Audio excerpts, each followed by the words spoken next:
So here's the truth. After more than a decade in the same career, I now find myself unemployed. And now I'm panic applying with a resume that I'm not sure is quite ready yet or quite right for everything I want to do. Meanwhile, the job market feels really overwhelming with every passing day. So I reached out to Liora Natania. They are the founder and creator of Colorful Futures, a neurodivergent queer-run HR and career counseling business. They bring a more holistic approach to this entire process. I've been following Liora on social media for a number of years, and they were even one of the inspirations for me starting the AuDHD. Liora has a background in recruitment, and their company is dedicated to helping neurodivergent and queer professionals navigate job coaching, job searching, career growth, and even self-employment without burnout or masking or corporate BS. Specifically, Liora specializes in LinkedIn and resume optimization, job search strategy, and interview prep. And that's where we're going to focus our conversation today. Talk about how to manage panic applying and how that applies to dopamine chasing. How we hit these executive function walls in our job search actions. And most importantly, how do we navigate AI with our resumes? I got so much out of my conversation with Liora, and I am so excited to share this with you. I began our conversation with my own panic for where I find myself today, time of recording. I find myself without a job,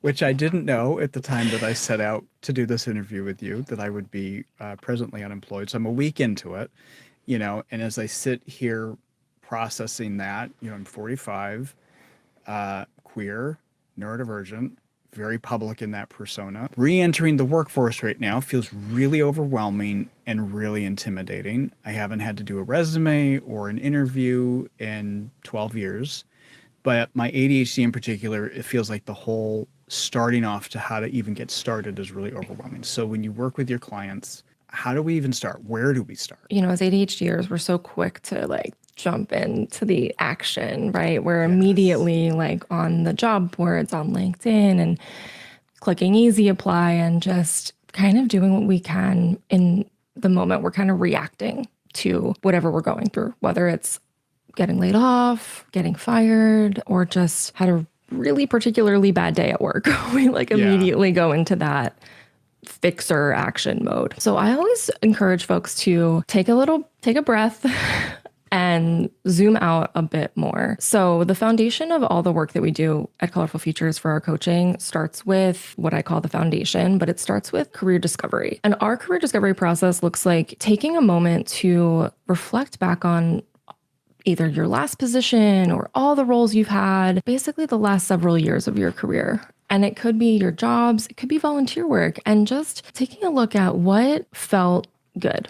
What did you like doing? What did you not really particularly like doing? What are the things you'd be willing to do again? What are the things you wouldn't be willing to do again? If you were in a role that perhaps you were experiencing burnout, I also encourage folks to think about what might have contributed to that burnout. So for some people, it's going to the office 5 days a week. For some people, it's being on the phone too much. For some people, it's dealing with external clients and they prefer to stay internal. Really looking at things and documenting them in some way, writing them down. And as a little disclaimer, I always remind folks that what you like isn't necessarily what you are good at, because plenty of people are like, oh, well, I was really good at this and I was really good at this. And then we keep talking about it and they're like, but I really didn't like it. Yeah. I'm like, so then that doesn't need to go on your list. But just taking a moment to just get really clear on what that next step could look like for you. That can be very eye-opening to identifying patterns in your work history, but also creating clarity around what might come next. Now, we might not check off every single box of the things that we like and the things that we want, but it can give us a bit of a barometer, kind of like setting your GPS. Now we know where we're going, so we don't just end up in some random place. I think a lot of us do it, but I certainly feel it within myself, is that I go online, I start looking for a job, I see it, and I'm like, oh my God, I'm perfect at it. I'm just going to go ahead and apply. Or you see on LinkedIn, for example, how many other applicants have applied. And suddenly there's this FOMO. There's this, oh my God, I've got to get in there. There's 67 applicants. It's not 1,000 yet. The window's closing. I got to go. Or it's been up for a week or 2 weeks, oh my God, I got to get in there. How can I manage, or how should I manage that urgency that I feel like I need to be applying for a job immediately when I see it, or it's going to be too late? Two things I'm thinking of with that. So the first is when we feel that sense of urgency, what I find most often is that is your nervous system responding to stress. Yeah. It's responding to stress of like the feeling of scarcity of your maybe the job you're in or the job you just lost, the feeling of scarcity around this job market, but it's also responding to the stress of what it all means. Like, what does it mean if I'm unemployed? All of these things that as soon as you find your employment's at risk are just constantly on your mind that threaten your safety, let alone all of the things that we think about too as queer folks, as neurodivergent folks of like, will the job work with my accommodations? If I have pronouns on my resume, will that disqualify me? What will it be respectful? Things like that. It might go against like our sort of natural inclination to just like dive in and get started. Yeah. But if we can take a moment to just say, what am I feeling? Like, is applying to the first job I see, is applying to this job that was just posted because I'm afraid I will, I'm going to miss out. Is that really what is going to solve for what I'm feeling for right now? Or do I need to take a second to feel my feelings? This is something I've been working on in therapy as someone who is not naturally a feeling my feelings kind of person. Taking a walk, sitting down with a journal. I've been lately a big fan of audio journaling. I'll just record a voice note and just like ramble. I'm a huge fan of that. Yes. I just find like, especially if I'm activated, if I'm anxious, if I'm like, I just feel like the energy, I'll just like walk around and pace my living room and just like record into the voice memo of my phone. Even 5 minutes, just taking 5 minutes to just like do some box breathing or do an audio journal or something to process how you're feeling. Because the reality is like when we just react to how we're feeling and we feel that like sense of just like almost desperation of like, I have to do something, we're not really making the best decisions. We're not applying to the jobs that are a good fit for us, or that frankly we are the best fit for. Yeah. And what I find is that the more that folks like react and just respond and apply to anything they can, that compounds. So when you apply to 50 jobs that you're not really putting any intention into them, then the feeling and the loop back that we get is being ghosted, is getting rejections, is like not making progress. But our body doesn't really know any better. All we feel is like we've put in all this effort and nothing is happening. Yeah. And that makes us feel worse. So that's why I always encourage folks to like take a step back, make sure you know what you want, be very intentional about the applications you are putting in. It might feel like you're not, quote, doing enough. And many of my clients tell me that. They're like, can I be doing more? And I'm like, if you've applied to, 3 jobs today with intention, and you know that you're a good fit, they're a good fit for you, like the next thing you have to do is like go outside. Yeah. Take a walk, play a video game, listen to an audiobook, like FaceTime a friend.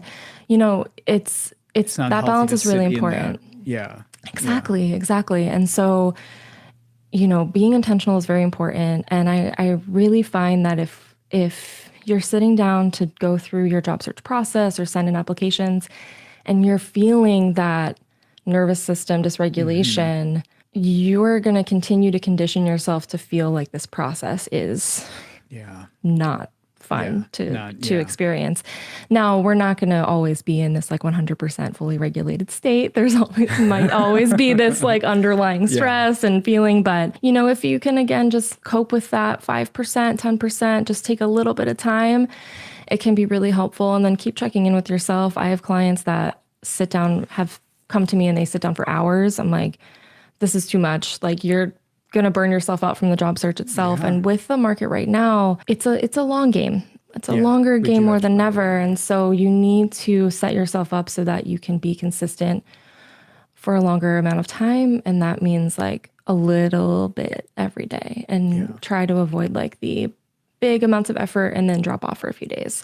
Yeah. Now, in terms of like the timing of finding these jobs, I do think especially now that timing is everything. So I usually encourage folks to make sure they're using their filters of date posted, target jobs that have been posted in the last day or so, because by the time it's been up for a week, and you do see like 500 applicants, things like that, as much as it pains me to say it, it might not be worth the effort. Now, if it's a quick application or it's a job you really want, a company you really want to work for, like please take the time to do the application, regardless of how long it's been posted, how many applicants there are. But what I've seen presently with the clients of mine, the folks I've worked with who've been able to get interviews, applying within that sort of 24-hour or maybe 3-day window can make a big difference. Because from the recruiter side, that's when I'm in it. I'm constantly checking. I'm going through the applications. I'm really on top of it. But as that starts to snowball and you get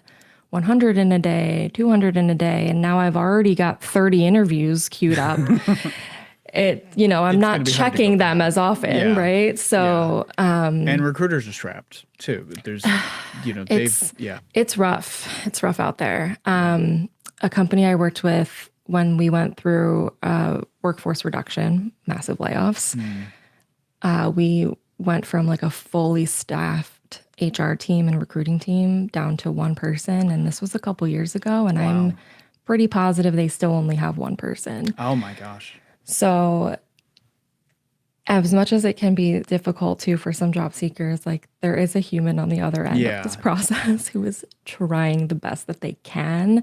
But we can be empathetic towards them and also be frustrated with the entire system that is making this even harder. So well, and that's a great segue. Although before we segue, I just want to co-sign on the voice journal 100%. I'm a verbal processor, and like that's why I have a YouTube channel, so I could just get it all. But anyways, so speaking of systems and humans, the big question on everybody's mind is always, am I fighting an AI wall when I submit my resume? If I am, how do I navigate that? Or is this a myth? Is there reality?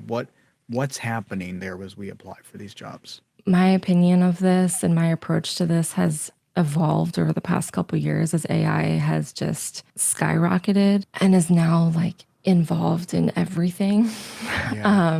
So, there were maybe a couple years ago when I would have said, no AI is filtering out your resume. It's a person who's reading it and making a quick decision. But these days, I don't really feel that that's true. There are ATS systems, applicant tracking systems, that use AI to create some shortcuts. Recruiting teams are very, very lean. There are massive amounts of folks applying for a very few amount of positions. From a business standpoint, it kind of makes sense that we're including some sort of tool that can help reduce a bit of the workload. From a job seeker perspective, it's kind of still a big question mark, right? Of like, well, how much is it filtering? What is it looking for? Does every job have this? Or like, what do I include? Design your resume and write your resume for human eyes, but include keywords, content that mirrors what is sort of maybe industry standard for whatever industry you might be in, or is included in the job description. And I kind of equate it to like SEO. Like SEO optimizing your resume, right? And I try to put on my recruiter hat of like, if I'm setting up some sort of list of keywords that I want this system to be looking for, I'm going to use stuff from the job description. I'm going to kind of, maybe it's software tools, maybe it's a title, maybe it's like a specific type of work, like programmatic advertising or something like that, like whatever it might be for you. You can go through the job description and just kind of pick out a few terms that you have experience in that relate to the job and your history or the skills you have. I encourage folks to include sort of a skill keyword section, almost like a summary of their different specialties, the softwares they know, things like that. And we put it at the end, the bottom of the resume after all the things, because that way the system, if they're scanning it, will still see all that content, but then at some point your resume is being seen by a human who's kind of doing the next check. So that's why we want to make sure we're not just putting out sort of generic keyword soup filled resumes, that they're still showing our impact. Make sense of that. Right, right. It's like the AI might be like, yep, we have all the keywords. And by the time the human sees it, they're like, ugh, this doesn't really there's no personality. tell me anything. Yeah. Right. Yeah. Right. That makes a lot of sense, because that was going to be my next question is, do we front load those keywords, and find ways to put them closer to the top? But it sounds like it doesn't really matter where those keywords, better at the end, perhaps. I think at the end, and then, if you're writing your resume and you're showing impact and you're kind of really like you're painting a picture, like you're not just saying, oh, I led workshops, but who were they to? What were you teaching? What was the intention? How big was your cohort size? So that if someone is reading it, they can really see and envision what the work was. And so it's not just about including like a keyword bank, but it's also going through your experience descriptions, going through, maybe you have a professional summary at the top of some bullet points of your career highlights. So sprinkling those throughout as well, so that, when someone is reviewing your resume, they can see, oh yeah, you have these skills, they can read it immediately, and then they can see what that looked like for you, what that picture was. Have it in your keyword bank, and then make sure that we're telling that story throughout the rest of it as well. For the people who are really like hyper focused on LinkedIn, how should we be using LinkedIn? And what are some recommended alternatives to maybe not spend so much time on LinkedIn? I think I sit on both sides of the fence with LinkedIn, because I'm like, it's not a fun place to be. Yeah, it's but like, not. But, it's been around a long time. Many companies use it. Most recruiters use it. And it's still going to be a helpful tool. So, again, I'm kind of both and. First thing people say with LinkedIn, they don't like the content that they see. They see these like influencers, or they'll be connected with, so-and-so that they went to high school with, this site that has zero levels of curation. That is the first place to start, right? We go on Instagram and we enjoy it. We go on TikTok and we enjoy it. Why? Because we've created this space. So bring that energy to LinkedIn. Remove people, block people if you have to, if you want to, and find people who are actually sharing very real things on LinkedIn, very genuine, authentic topics. There are plenty of them. Update your LinkedIn profile. I have like a very set it and forget it kind of approach. So much like your resume, if you can strengthen it, give a good headline, profile picture, cover graphic, add an about section, update your experience section, you don't really have to think about it after that. How much should kind of go into that about section? I actually think very long is better than very short. Oh, that's good. Right? Yeah. No, it doesn't have to be long, but I'm just, if you're unsure of which, longer is good. Yeah. And I think the about section on LinkedIn is your chance to bring, LinkedIn, it's social media for work, but it's still social media. Yeah. So bring personality to it. So your about section, yes, can be a place to talk about your experience, but it's more about your career story, about your story. So it's a really great place to kind of talk about what led you to what you do. Maybe you had a bunch of career pivots. Maybe you've always wanted to be in the role that you're in. You can share things about your values, the type of work environments that you thrive in, what makes you care about the work that you do, or like what is the impact of the work that you do that gives you, that fulfills you.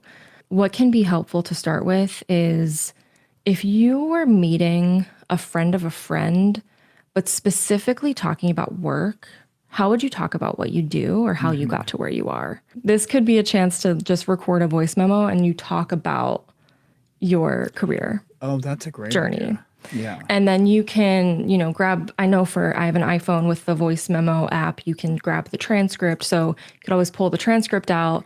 Yes. And now at least you have your story in your words, which you can then structure a little bit more and use that. One of the things that you were recently talking about online was the difficulty with managing our executive function and networking. How? Because I hate networking. I hate it so much. And I definitely feel the pull of my executive function. Like, just I have to crash after I do something like that.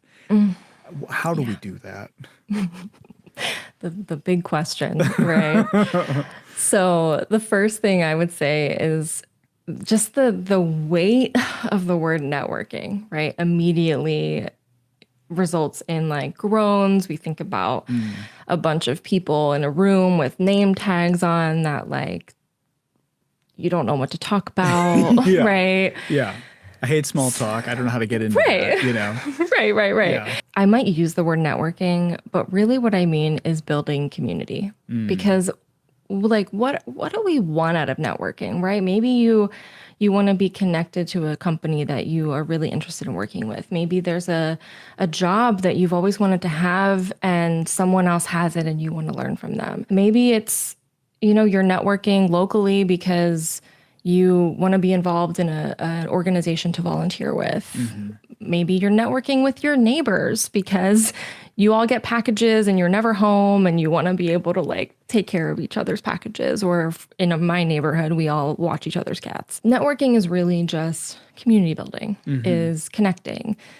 And I think part of that weight comes in because we go into it with sort of this historical like expectation that we want to get something out of this connection. Yes. So it's like, I think especially for ADHDers, AuDHDers, that doesn't feel good.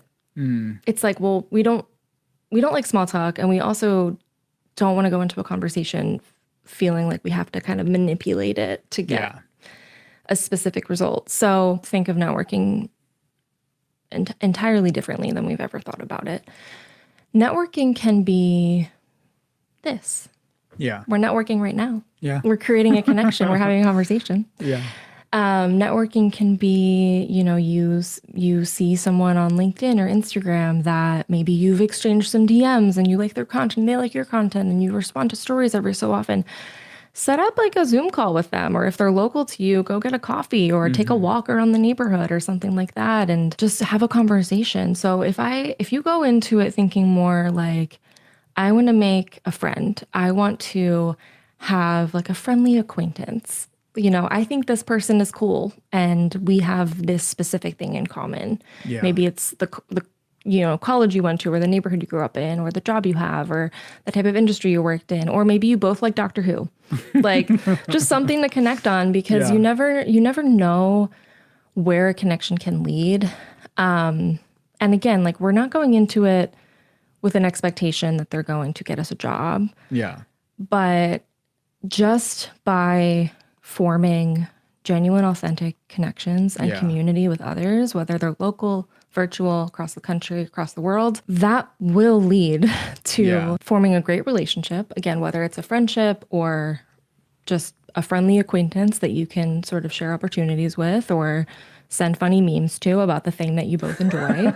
But you never know what that can lead to. And because you're going into it with the intention to form a genuine connection, that will be felt, and you will both feel so much more inclined to share opportunities, to share resources, because you're automatically just coming from a place of service. Yeah.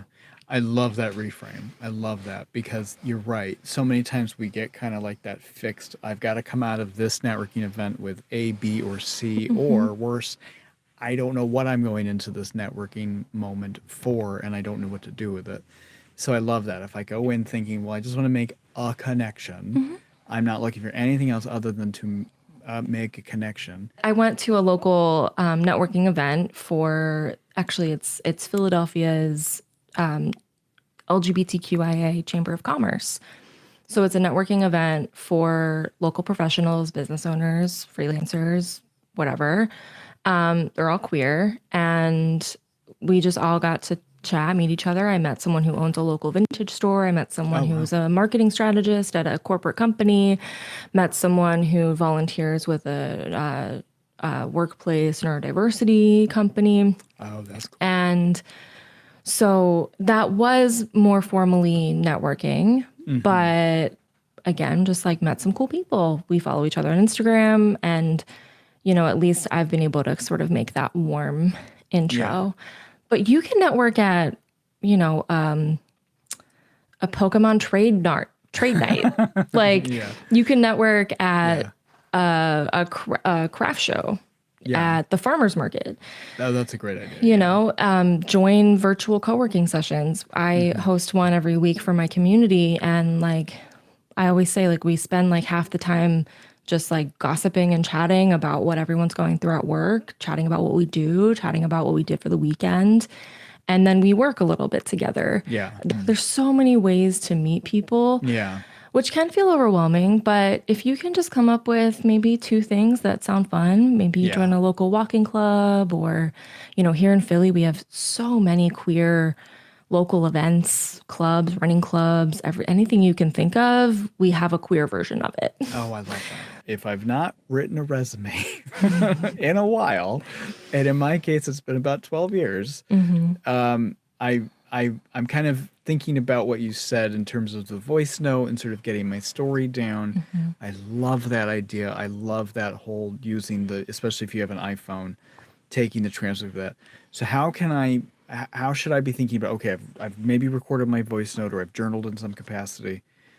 How do I take that and move that towards the reality of an updated resume? I like using multiple things. So sometimes I will do a voice note just to kind of get the thoughts out of my brain. You can also use Post-its. You can use virtual, like digital whiteboards where you can do the Post-its.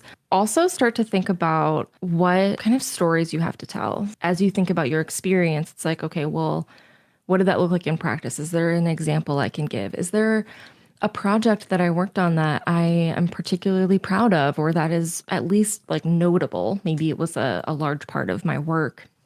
Maybe it took a long time. Maybe, I had a large part in it, or it was just very impactful for me. So I'll start to think of these examples that aren't just kind of listing a job description, but really sharing, like, what did that look like for you in that day, week, month, years that you were in that role. So then I'll take Post-its and I'll start to organize it. Now, this might not work for everyone, but if you're the kind of person who's like, okay, but now how do I put this into something that makes sense? You can use Post-its to say, okay, like, what were the softwares I used? What are the tasks I did? What was the impact I had? And you can sort of make little categories for yourself. Yeah.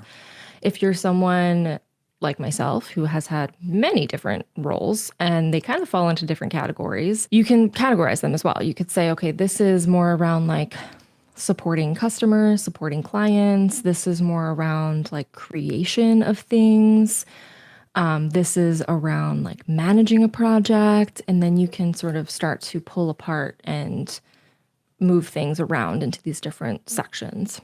I like that. I like that a lot, because one of the other things I was going to ask you is, how do I reposition my strengths depending on the job that I'm applying for? And if I take that strategy of the sticky notes or the sections or things, that's going to help me see that every time. Yeah, exactly. For me, I'm very much like, I need to verbally process, but then I kind of need to like see it all. Yes, me too. Yeah. So for me, my favorite thing is those digital, like infinite whiteboards that you can just like move things around. Cause I'm like, I love like putting some Post-its up on a wall. Yeah. But I also have messy handwriting, and sometimes I just want to like undo things and copy paste and all that kind of stuff. So that's become one of my favorite tools. But yeah, if you can take some time to just kind of categorize things, organize them out, everyone's situation might be a little different. If you've always had the same career and you want to stay with that, that's going to look different than someone who's had a lot of different careers and is looking to pivot. I always say start with your experience section and start with your most recent role. And when you're forming these bullet points, again, you can start with just what comes to mind. And maybe what comes to mind is created content. And then the next bullet point is hosted workshops. The next bullet point is like managed social media. And it can be the most basic things. And then you can go back through and say, okay, is there a stronger way I can start this sentence? Using those sort of action verbs. I think most people have heard that advice before, but it can be very helpful Yeah. to think of an action verb to start it with. And then I'll go back through and I'll do another round of let me add action verbs to all of these, make sure it starts off really strong and accurate. And then I go back through and I say, is there more I can say about this? Is there more context I can add? Can I paint a clearer picture? So, managing social media might become created content calendars for specific platforms, Facebook, Yeah. Instagram, whatever. Managed a social media community of 50,000 followers across platforms. It might become, facilitated or developed and delivered workshops about specific topic to groups of 50 people. So then I'll again just go through and add as much information as you can. People often talk about adding data, adding like quantifiable things to your resume. If you have percentages of like you improved a click-through rate on an email or improved sales by a certain percent, that's fantastic. Yeah. So wherever you can add more context, add more clarity so that it just becomes a lot more specific to you. Anyone can say they manage social media, but what you once do you, with it. what you do with it, what was the impact? Like why did you do something or what was the result? What was the intention? And then you get through your latest position, then you do the next one, then you do the next one. Now, the further you go back, the fewer bullet points you need, the fewer descriptions you need. But then once you have that taken care of, then that's where I would go. And I personally am a fan of creating a professional summary or career highlights section. You put at the top. Yes. And you start off with your sort of one-liner bullet point of like, this is what I do, how many years I've been in that experience, and maybe there's like a specialty that you have. And then a couple bullet points after that go over, your most notable career highlights. Maybe there was a big project, or maybe you worked for a fundraising campaign that led to, X amount of dollars in funds raised. Again, this all ties back to the career discovery of like, what do you really like? What drives you? What are you willing and wanting to do again? And make sure that almost all of your resume is through that lens. Yeah. Now, this process can take a lot of time, but the thing is if you do it with intention and you really take the time to comb through, paint the clear picture, show your highlights, include that sort of keyword summary at the bottom, but then make sure those are sprinkled throughout your resume as well, you won't have to do this again.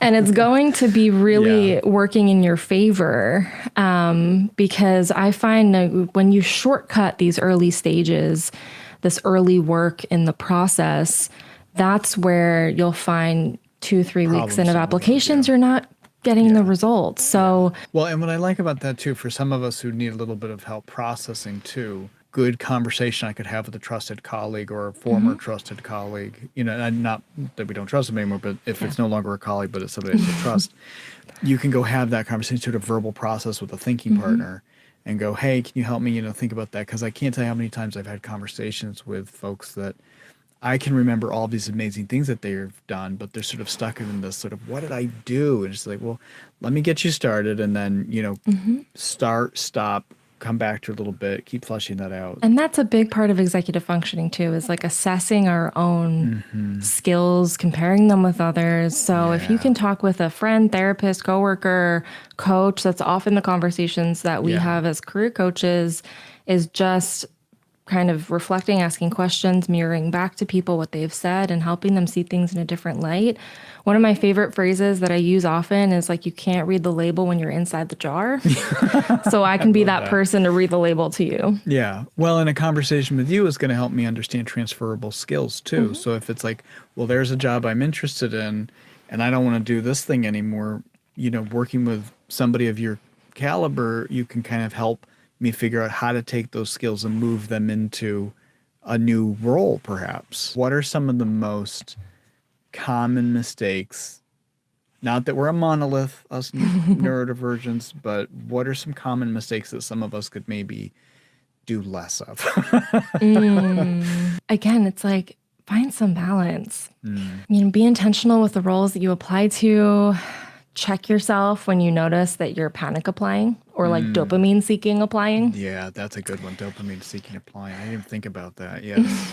Yeah, it feels good in the moment, but will not feel good in the long run. Yeah. And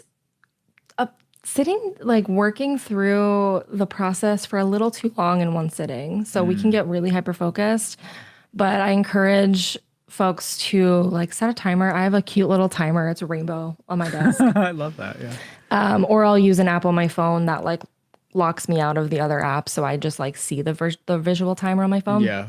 But I use this not to say like, oh, I have to stop, but it's more just like a check for my own time blindness of like, hey, you've been working on this for 30 minutes or you've been working on this for an hour. Maybe do a bio check, stretch your legs, do something else. Like you've put in the work today. The other thing I suggest that folks do, I think we, in terms of sort of mistakes people make, this kind of a life thing, we don't give ourselves enough credit. Yeah. So, something especially for that people pleasers. Yes, especially for people pleasers, people with trauma, all that stuff. But take some time, maybe once a week or when you're, feeling particularly good about how things are going, to write down what you have, the work you have done. Maybe you've updated your resume. Maybe you updated your LinkedIn. Maybe you took a course. Maybe you talked with a friend and just said, hey, can you think of me for this type of work? The small things, the big things, everything in between, write it down. Because the moments when you are sitting there and you're stressed out and you're like, I'm not doing enough, like I'm not making any progress. What am I even doing? Mm-hmm. And that part of you that is more critical and panicky is kind of telling you like you're not doing anything. You can fact check and you can look at that list and say, oh no, like I've been doing all of this, and it gives you a little bit of peace of mind to know, okay, I'm seeing it in front of me. Yeah. Because we're not going to think, we might not think of it, especially when we're stressed out.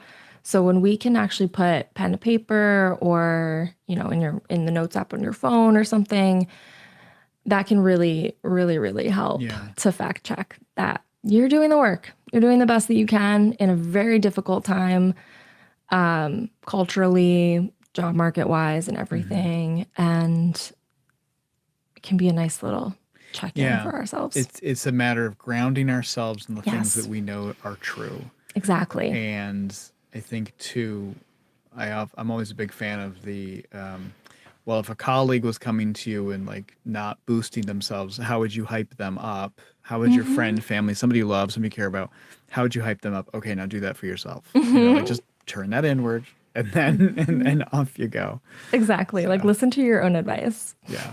My thanks to Liora Natania for their time today and for all the amazing advice that they have given me and just all the amazing stuff that they're doing out there in the community. Be sure to check out Colorful Futures.